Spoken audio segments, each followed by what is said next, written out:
আসসালামু আলাইকুম। আপনারা দেখছেন একটা বাড়ির ডিজাইনের একটা বাড়ির কাজ দেখছেন। যে যারা ডিজাইন করতে চান তারা হয়তো বলেন যে কিভাবে করবে। যে এই যে বারান্দা দেখছেন কিভাবে বারান্দাগুলো ঢাল করা হয়েছে, স্লোপ করা হয়েছে, বারান্দায় পিলার রয়েছে। আবার এই যে ফোর্সের সামনে এরকম পিলার যাদের আছে, যারা এই ধরনের কাজ করাবেন,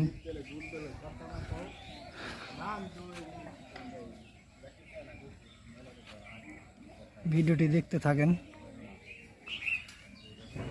ফোর্সের সামনে 4টি পিলার রয়েছে, বারান্দা রয়েছে, বারান্দায় পিলার আছে। দেখেন, এই কাজটা আমরা আজকে চালু করলাম।